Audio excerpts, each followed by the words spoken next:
vamos a iniciar un conversatorio sobre el adulto mayor, sobre el envejecimiento saludable en la región de las Américas, aprovechando que está aquí en Cuba el doctor Enrique Vega, que es jefe de la unidad de curso de vida de la OPS en Washington. Él ha estado esta semana con nosotros en un taller importante que se ha realizado en el Ministerio de Salud Pública. Y también se encuentra con nosotros Alberto Fernández, es el director de Adulto Mayor, Asistencia Social y Salud Mental del Ministerio de Salud Pública de Cuba, responsable de todo el tema del adulto mayor en Cuba. Así que vamos a tener este conversatorio, repito, a manera de cierre de esta visita que hemos tenido, además en medio de un taller importante que también está concluyendo el día de hoy. Y nos encontramos en la oficina de la OPS y entonces vamos a tener dos presentaciones, una que va a realizar el doctor Enrique Vega para dar un panorama general sobre el envejecimiento en nuestra región, y luego el doctor Alberto Fernández nos va a hablar sobre la situación en Cuba y lo que el Ministerio de Salud Pública en Cuba viene realizando con un tema que es relevante, importante en Cuba. Doctor Vega. Bueno, muchas gracias, doctor Moya, por la oportunidad, estimados colegas, doctor Alberto Fernández, jefe del programa de adulto mayor en el país. Bueno, indudablemente para la región de las Américas, hoy el envejecimiento constituye un pilar fundamental para considerar el desarrollo social y económico y por supuesto el desarrollo de la salud pública. O sea, las personas mayores se convierten en un usuario principal de los sistemas de salud en prácticamente todos los países de la región y es claro que también para Cuba. Yo hace unos meses, hace 3 o 4 meses, vi una entrevista del expresidente José Mujica de Uruguay, donde decía que no vivíamos en una época de cambio, vivíamos en un cambio de época, y eso es fundamental. O sea, hay varias razones demográficas, sociales, económicas, que generan esa idea de una manera clara y que necesitan de nuestro entendimiento para poder entender lo que significa el cambio en la demanda, en la estructuración de la demanda en cuanto a los servicios de salud, en cuanto a los servicios de seguridad social también, o sea, los sistemas de seguridad sociales, pero también eventualmente en el desarrollo, en la necesidad del desarrollo lo más pronto posible de sistemas de cuidado a largo plazo.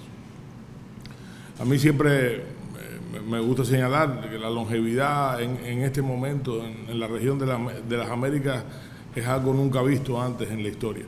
O sea, en los últimos 2 años, por supuesto, se ha producido un fenómeno importante, que es la pandemia de COVID, que indudablemente va a crear una muesca en ese incremento. O sea, ha habido un decrecimiento de la esperanza de vida en los últimos 2 años en prácticamente todos los países de la región. Pero eventualmente eso va a volver a restaurarse el proceso. O sea, la esperanza de vida para todas las edades se ha incrementado. La esperanza de vida al nacer en los últimos 50, 60 años se ha incrementado en más de 20 años en el mundo en general, pero en particular en la región de las Américas. Yo siempre destaco que la última vez que la esperanza de vida aumentó 20 años se necesitaron 20 siglos para ese incremento. O sea, alrededor del Imperio Romano la esperanza de vida era 35 años al nacer, y solo hasta principios del siglo XX se incrementó a los 50 y a los 53, 54 años. Y solo en la segunda mitad del siglo XX y lo que llevamos del XXI, ese incremento se produjo en 20 años. O sea, eso significa un fenómeno único en el contexto de la humanidad y que implica de muy importante manera el incremento del envejecimiento, que no solo se debe, por supuesto, al incremento de la longevidad, pero también a la disminución de la fecundidad en la mayoría de nuestros países.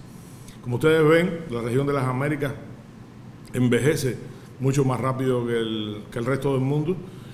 Ahí está tomado a partir de un indicador que se llama el índice de envejecimiento. Ustedes verán que es la cantidad de personas mayores por cada 100 niños.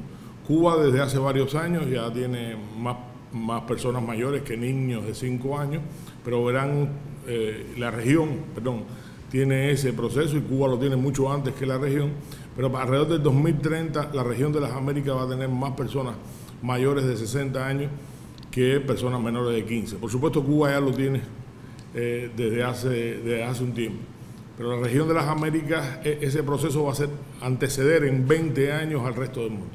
Entonces, por tanto, el envejecimiento tiene que ser más y más una prioridad del proceso. Esta otra gráfica demuestra un aspecto que es fundamental, que es lo que nosotros le llamamos el envejecimiento dentro del envejecimiento. O sea, esa curva que ustedes ven hacia arriba es el incremento de las personas mayores de 80 años.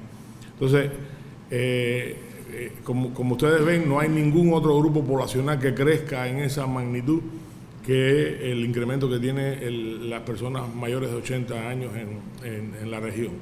Y claro, las personas mayores de 80 años tienen un significado especial para la salud pública y para la seguridad social y para el sistema de cuidado, porque en general tienen una mayor proporcionalidad de enfermedades, de limitaciones funcionales, de discapacidad y de dependencia de cuidado.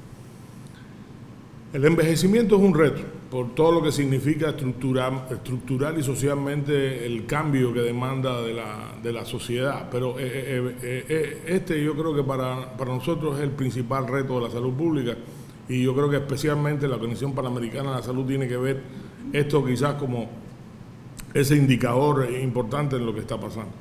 Como ustedes ven, también con el incremento de la esperanza de vida se ha mejorado la esperanza de vida saludable en la mayoría de nuestros países. Sin embargo, este incremento de la esperanza de vida saludable no ha sido la misma proporción que el incremento de la esperanza de vida. Eso ha hecho que hoy tengamos una brecha importante entre la esperanza de vida y la esperanza de vida saludable para todas las edades. Y con cambios y con diferencias importantes también de género. Ustedes ven cómo la esperanza de vida, esa brecha entre esperanza de vida y esperanza de vida saludable es más ancha en las mujeres, que es la última columna. Las mujeres viven más que los hombres mueren más en etapas más tempranas, o sea, toda la mortalidad prematura en la región prácticamente es un tema de hombres, pero las mujeres viven más tiempo, enfermas y discapacitadas. Entonces, eso en realidad es un reto fundamental. Otra característica que podemos ver en esa gráfica es que la mayoría de los países que han aumentado o ha aumentado más su esperanza de vida, esa brecha se ha hecho más ancha. Por ejemplo, en Cuba la diferencia entre esperanza de vida y saludable es casi un poquito más de 12 años en el caso de las mujeres. Y eso es un reto fundamental por varias razones que después vamos a discutir. Entonces, hemos tenido una transición demográfica extremadamente rápida. Ha pasado en Cuba y en el resto de la región que lo que a los países europeos necesitaron 150, 200 años para transicionar de una sociedad joven a una sociedad envejecida, a países como Cuba le costó 50, 60 años. Probablemente incluso los países más grandes de Latinoamérica, Brasil y México, lo hagan incluso más rápido. Y eso indudablemente va a ser un reto fundamental. Pero el otro tema que yo quería también conversar con ustedes es la transición epidemiológica, que también ha sido extremadamente acelerada. Esto es una comparación de lo que pasó entre 1990 y 2019, o sea, hasta 2020. Son 30 años. En 3 décadas, miren ustedes cómo se ha generado una transición también acelerada de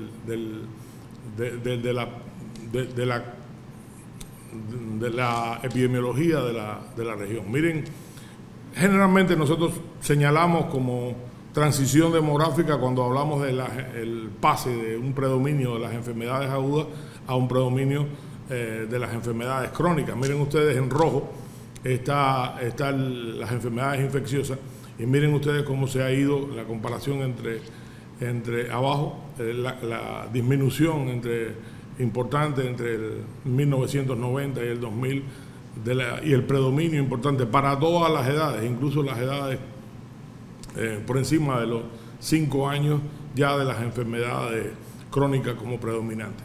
Pero hay dos elementos más que yo quisiera que ustedes consideraran. Uno es que también se ha producido una transición del peso específico de la carga de enfermedad de la primera parte del curso de vida a la segunda parte del curso de vida.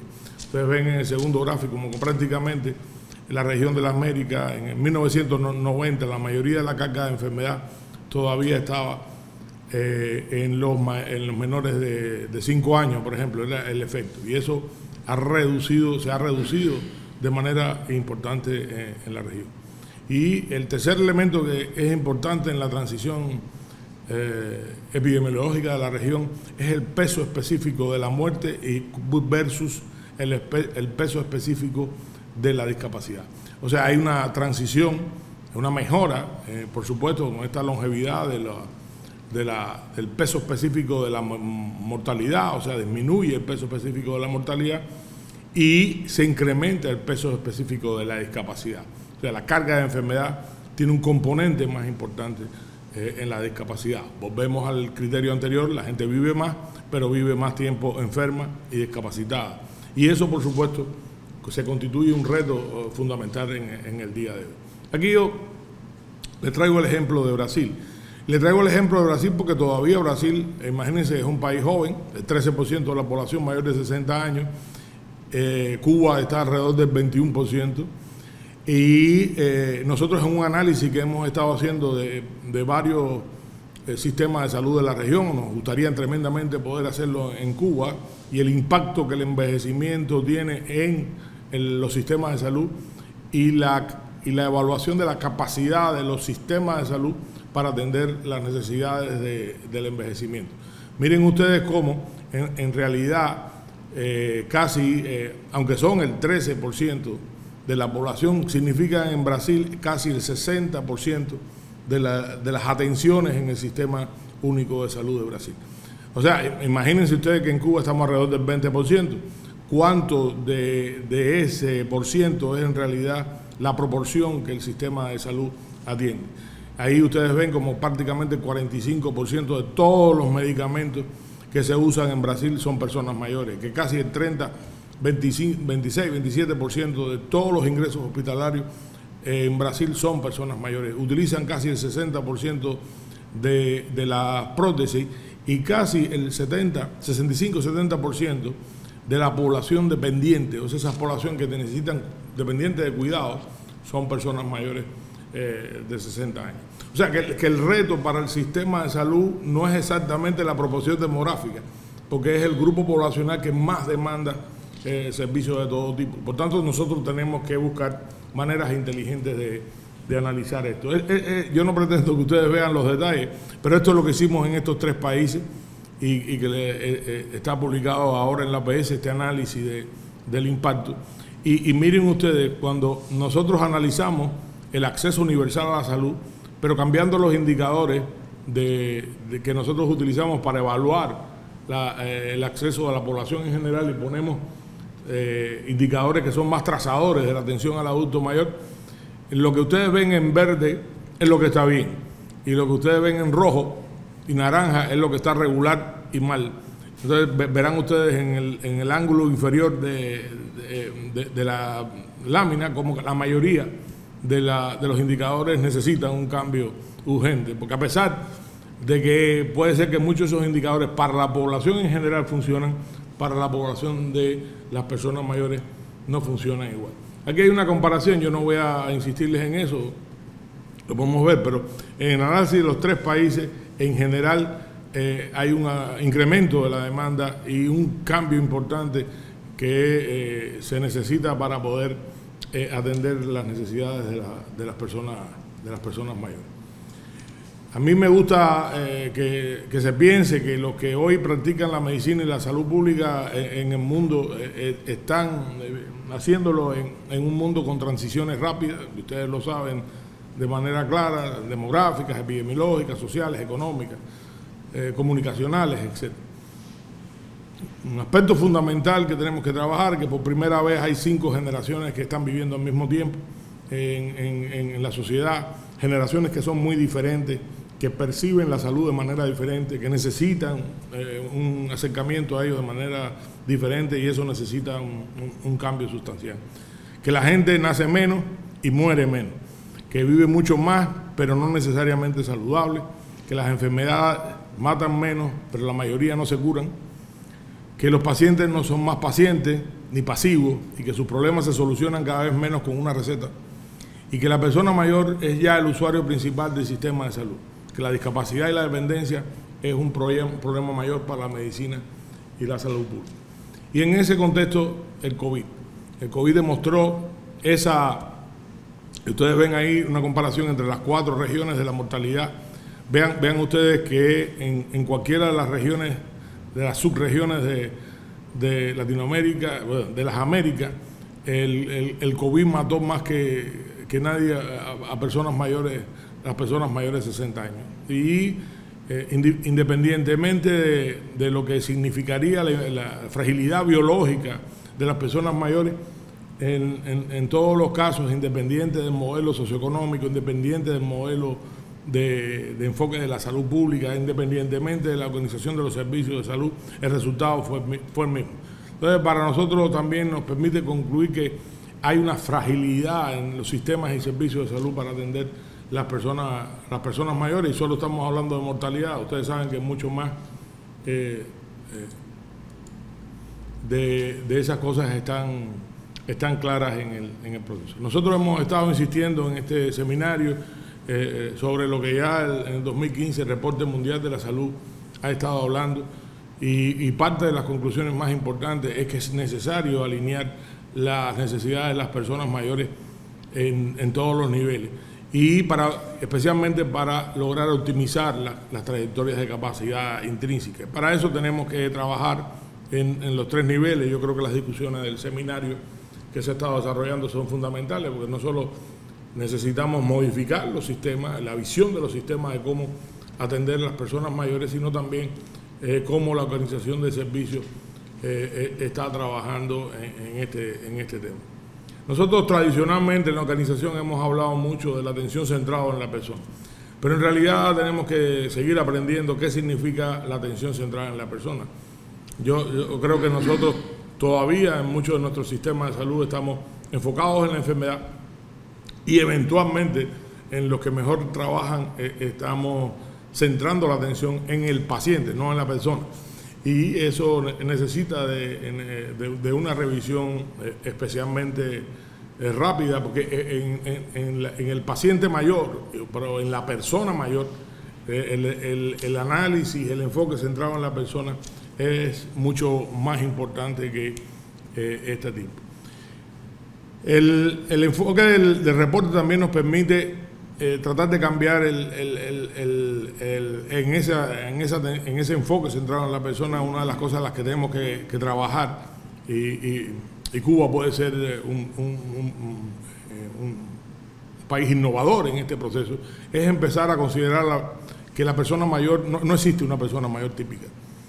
Y imagínense ustedes que nosotros consideramos hablamos de las personas mayores de 60 años como si fuera un grupo homogéneo de personas mayores. Imagínense ustedes que nosotros hablamos en el mismo sentido de las personas menores de 30 años y creemos un programa para las personas menores de 30 años, y que veamos con el mismo enfoque, con las mismas intervenciones a un niño de 1 año, a un niño de 5, a uno de 15 y a uno de 29. Y eso es lo que estamos haciendo con las personas mayores. O sea, pensamos que las personas mayores son un grupo, creamos programas, intervenciones para cualquier persona mayor de 60 años cuando existen diferencias sustanciales entre las personas de 60, las personas de 70 y las personas de 90 o los longevos. Entonces, Cuba está haciendo algunas cosas sobre esto, pero tenemos que cambiar y acelerar ese entendimiento, especialmente en nuestros saludistas, en las personas que hoy trabajan en diferentes ángulos las necesidades de las personas mayores. También hemos insistido en el concepto del reporte y de la Organización Mundial de la Salud de considerar el envejecimiento saludable como el proceso para fomentar y mantener la habilidad funcional. Yo creo que eso es innovador. Por primera vez, yo creo, en la historia de la Organización Mundial de la Salud, se separa tácitamente el concepto de salud con el concepto de enfermedad. No solo porque en el concepto de salud de la OMS se habla que no es solo la ausencia de enfermedad, pero aquí la presencia o no de enfermedad no determina si el individuo es saludable o no. Usted puede tener enfermedad según ese concepto, usted puede tener enfermedades según ese concepto y usted puede ser saludable. Entonces ese es un concepto que yo creo que es innovador y que poco a poco va a trascender, especialmente con el enfoque de vida, no solo a las personas mayores, sino también a la primera parte del curso de vida. Hoy yo creo que la mayoría de los padres, etcétera, entiende que no porque su niño no tenga enfermedad necesariamente está saludable. Si el niño no tiene las capacidades de desarrollar toda su funcionalidad, toda su vitalidad física y mental, nosotros como padres nos preocupamos. Pero eso es también una realidad para las personas mayores. La otra innovación importante es que en el concepto de habilidad funcional, que nosotros los geriatras generalmente hemos pensado en la salud, el tema generalmente estaba medido por las capacidades básicas de la persona para realizar las actividades diarias. Aquí el concepto también evoluciona tremendamente porque define la habilidad funcional como los atributos que permiten a una persona ser y hacer lo que tiene o las razones para valorar o cómo valora.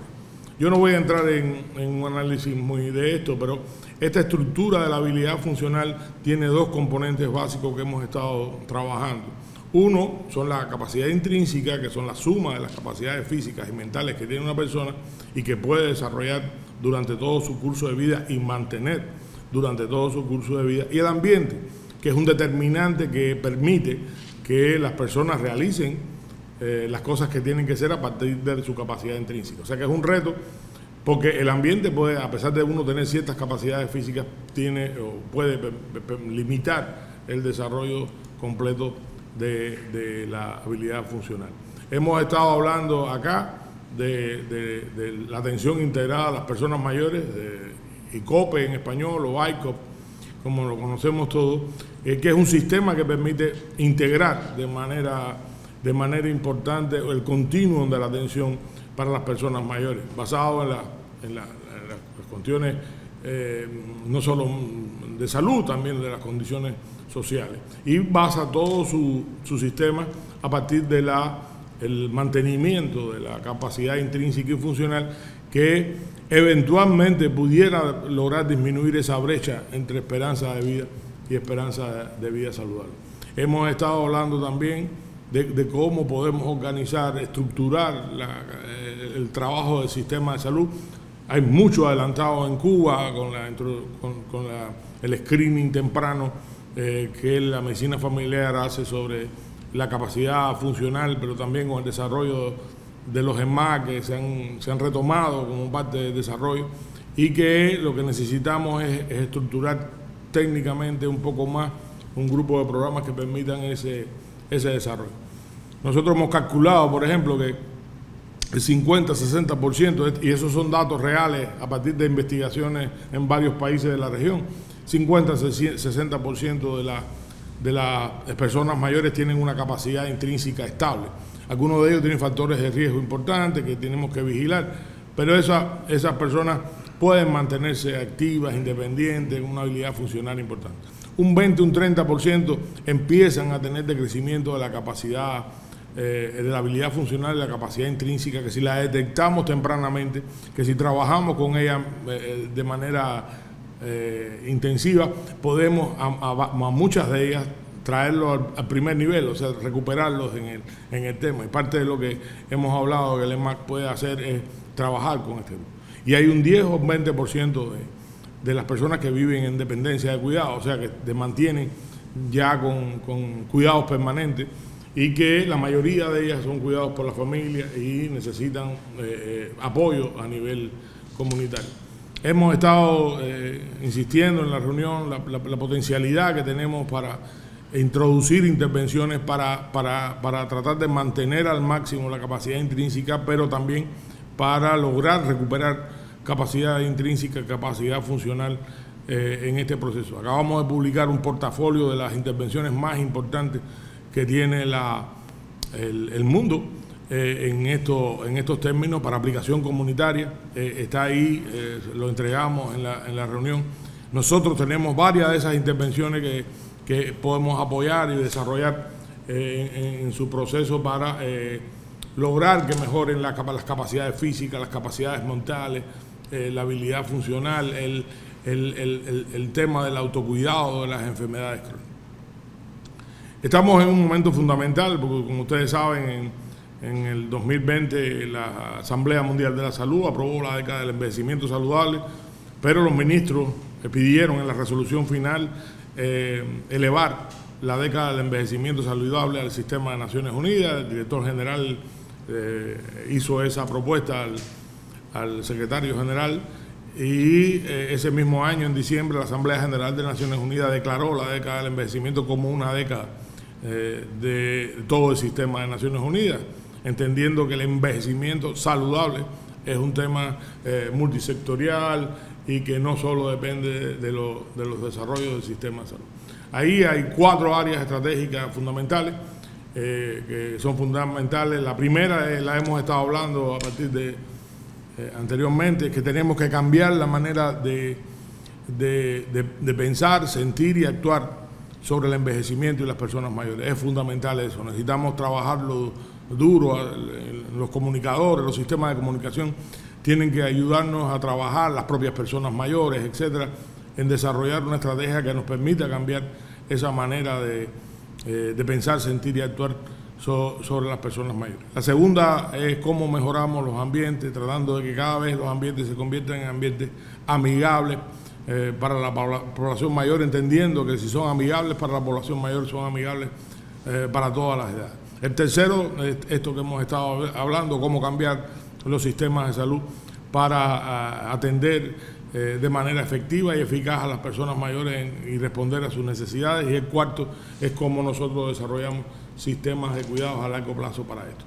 Yo, en el proceso de la década, se ha hablado de un mapa de ruta para desarrollar todas estas intervenciones del envejecimiento saludable, y nosotros pensamos que en Cuba, como en el resto de los países de la región, necesitamos trabajar en esta ruta crítica. O sea, tenemos que clarificar dónde están nuestros principales retos, tenemos que identificarlos claramente, diseñar y acceder cómo poder intervenirlos y evaluar y escalar y acelerar el impacto sin dejar, por supuesto, a nadie atrás. Tenemos un grupo de herramientas que hemos estado desarrollando.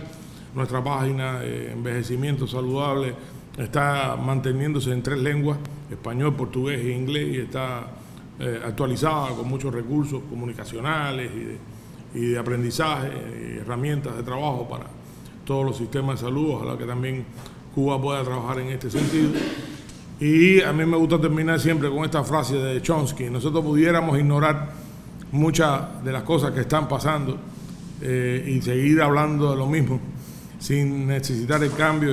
Sabemos que, como decía Chomsky, muchas veces existe una ignorancia intencional para no tener que complicarnos, ¿no?, en el trabajo, pero yo creo que podemos hacerlo. Así que le doy muchas gracias por la oportunidad de estar aquí. Gracias. La década del 60 hay una explosión demográfica donde hay un aumento de natalidad, pero como vemos, la tasa global de fecundidad y la tasa bruta de reemplazo ya desde la década del 70 tiene una disminución de forma abismal. Hoy estamos en el 1.45 de la tasa global de fecundidad y en 0.70 de la tasa bruta de reemplazo, o sea, una natalidad muy baja. Inclusive, como dato curioso, hay el mismo comportamiento tanto en el campo como en la ciudad de esta natalidad. Ahí vemos nuestra pirámide demográfica del año 81, inclusive vemos, y para el 2021. La parte más ancha de esta gráfica es la explosión demográfica de la década del 60, o sea que en muy poco tiempo estaremos ya con una pirámide completamente invertida. Hoy se habla de un 21,6 y ya los demógrafos están planteando que posiblemente hayamos cerrado el año pasado en un 21,9, o sea, es muy acelerado nuestro envejecimiento poblacional. Y por supuesto, como decía el doctor Enrique Vega, no solo aumentando 60 años y más, sino aumentando 80 años y más. Se pronostica para el 2050 el 32,8%, por lo que esto constituye un mayor reto para cualquier sistema de salud y cualquier sociedad en el mundo. Por supuesto, Cuba se enfrenta a un cambio en su modelo económico cubano, actualiza su modelo, transita por los cambios de un desarrollo sostenible, integrando sus tres dimensiones, la económica, la social, la ambiental, con una situación económica, por supuesto, con muchas dificultades, por consecuencia del bloqueo, y un desarrollo económico con un objetivo, lograr un desarrollo económico con equidad, mayores niveles y calidad de vida de su población. Por suerte contamos con un sistema de salud desarrollado desde hace más de 60 años, con el médico y enfermera de la familia en la atención primaria de la década de 80, por iniciativa de nuestro comandante, y eso ha sido una fortaleza que quedó mostrado tanto en la COVID como para asumir los programas para atención al adulto mayor, donde está principalmente de la población cubana. Solamente el 0,6% de las personas mayores en Cuba habitan en hogares ancianos, el resto está en la comunidad. El presupuesto que destina el Estado, asignado a la salud pública y a la asistencia social, el 27% del presupuesto al Estado y destina a la salud pública el 11% del Producto Interno Bruto, lo que nos permite una fortaleza al enfrentar todo este tema del envejecimiento. Como se habla también, el mundo está abogado en la necesidad de una convención de derechos de las personas mayores, pero ya Cuba tiene una política para atención a la dinámica demográfica, con una gran fortaleza, que es presidida por el presidente de la República y seguida por el primer ministro, con el objetivo de estimular la fecundidad, atender las necesidades crecientes de la población de 60 años y más y estimular el empleo mayoritario de las personas aptas para trabajar. Como hablaba Enrique, Cuba es el primer país en la región que se adelanta, que se cruzan las dos poblaciones, la que llega a los 60 años con la que llega a los 15 años, y desde el 2010. O sea, y desde esta fecha en adelante solamente aumentan 60 años y más y disminuye la población menor de 15 años, lo que plantean algunas personas, no hay reemplazo de fuerzas productivas. Bueno, es importante mantener este grupo poblacional como una fortaleza dentro de nuestra sociedad. Muy interesante, esta política tiene 7 subcomisiones: tema de migraciones, la fecundidad y la mortalidad, envejecimiento, los recursos laborales, vivienda y asentamientos humanos, sistemas de cuidado y la respuesta productiva tecnológica al envejecimiento. Cada subcomisión está frente a un ministro más relacionado con el tema, y en el caso de la salud, el ministro de Salud Pública, Fecundidad y Mortalidad y Envejecimiento es quien la preside. Decirle que cada subcomisión tiene sus medidas y sus indicadores hasta el 2030. Y esto se permite cada 3 meses darle un seguimiento cómo estamos nosotros actuando para mejorar las condiciones de vida de las personas mayores. Y para terminar, Cuba ha hecho suyo la Asamblea Mundial, a partir de lo que planteó la Asamblea Mundial de la Salud y las Naciones Unidas, la década del envejecimiento saludable. Inclusive fuimos más atrevidos, hicimos hasta nuestro propio logotipo de la década 2030, y cada institución y cada organización lo ha asumido para transformar nuestra sociedad en favor de una mirada diferente a las personas mayores. Si nos preguntan hoy, ese gran reto que tiene la sociedad cubana, Cuba va a ser cada día va a ser más envejecido, y como decía anteriormente, todo el sistema de salud hay que irlo transformando, como nunca ningún sistema de salud fue diseñado para envejecimiento poblacional, siempre fueron diseñados para enfermedades de corta duración, para entrar al sistema, salir, y hoy estamos transformando nuestro sistema. Y como primer indicador, fortalecer la atención primaria de salud como el principal escenario para la atención a los adultos mayores. Y bueno, tendremos el gran reto hasta el 2030. Este año vamos a hacer el Congreso de la Medicina Familiar, donde inclusive va a haber un simposio dedicado al envejecimiento. Y bueno, Cuba sabe que tiene este gran reto porque es la población que más le debemos nosotros en nuestra sociedad. Muchas gracias.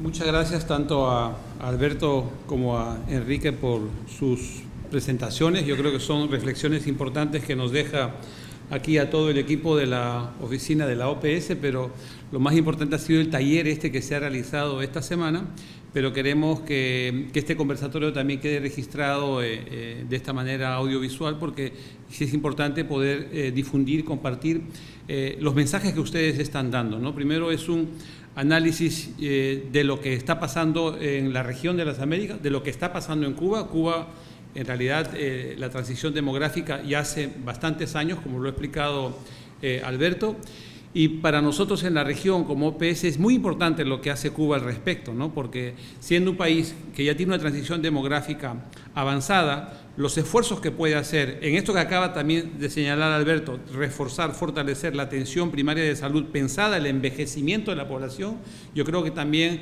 nos da un mensaje a la región, ¿no? Cómo la región de las Américas nos vamos preparando a ese escenario de un envejecimiento poblacional que va en camino, va en curso, más o menos unos países que otros. Cuba, por supuesto, con un envejecimiento, como se ha explicado en los indicadores que han señalado en la población mayor de 60 años, en la población de 80 años, incluso en los centenarios, ¿no? Y que es objeto también de investigación por los científicos aquí en Cuba. Por un lado, resultados importantes desde la salud pública vista desde su historia, ¿no? Lograr una mayor esperanza de vida es un resultado positivo para la salud pública, y de eso nos podemos sentir todos muy, muy orgullosos de los esfuerzos que han hecho los países, que ha hecho la Organización Panamericana de la Salud durante estos 120 años de trabajo con los países, ¿no? Pero por otro lado, ese incremento de la población, ese incremento del envejecimiento, nos da otras vulnerabilidades, ¿no?, que han sido claramente evidenciadas en la COVID. Yo creo que la pandemia de COVID nos deja muchas lecciones y nos deja además a este sector de la población fuertemente afectado por la pandemia, ¿no? Las cifras lo dicen, no solamente ha sido una mayor mortalidad en la población mayor de 60 años, ha sido también la suma de comorbilidades en esta población, porque también las no transmisibles, las enfermedades no transmisibles se acumulan más en la población mayor de 60 años, como se ha explicado, y además cuestiones sociales, ¿no? Un porcentaje viven solos, un porcentaje son cuidadores, cuidadores de ancianos, que a su vez son ancianos, esto que señalaba también Enrique, ¿no? El envejecimiento dentro del envejecimiento, y entonces nos genera una realidad social también bastante compleja, que tiene en efecto estos impactos, ¿no?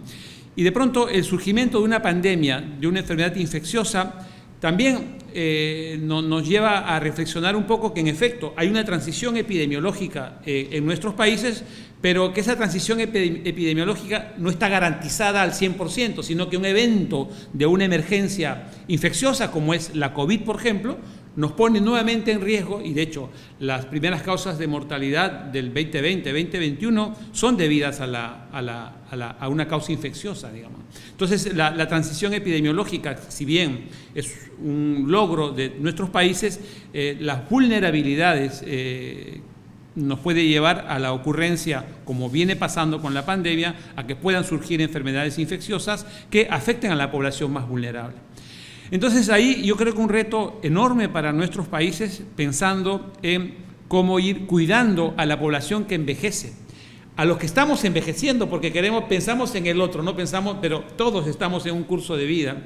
Y creo que es muy interesante estas reflexiones de cómo proyectar los cuidados desde los servicios de salud, desde las unidades de atención, desde el primer nivel de atención de salud, y creo que eso también marca un nuevo escenario de lo que usualmente llamamos o conceptualmente tenemos de lo que es una unidad, un primer nivel de atención. Ese primer nivel de atención hoy día tiene que considerar que ya no son las infecciosas, esencialmente como hace 40 o 50 años atrás, que hoy hay que pensar en las no transmisibles, en diabetes, en algunos problemas también de rehabilitación, de salud mental, ¿no? Y entonces esa atención primaria de salud tiene que estar ahora con otros componentes de competencias para los propios trabajadores de salud de la atención primaria, que incluyan, por ejemplo, estas nociones de geriatría que son tan esenciales para poder conservar la funcionalidad, que creo que es otro de los conceptos claros que nos deja este conversatorio, ¿no? Entonces yo creo que retos muy importantes para la región,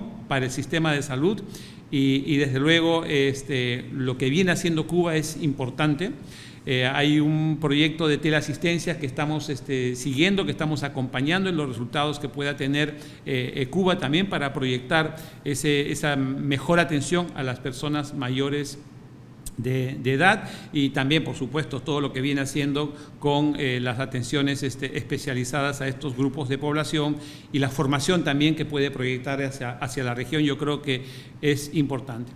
Creo que son reflexiones que nos deja. La década del envejecimiento saludable está ahí, los compromisos de los países están ahí, los compromisos del sistema de Naciones Unidas están ahí, y desde luego el compromiso de la Organización Panamericana de la Salud para poder acompañar a una mejor respuesta de nuestros sistemas sanitarios.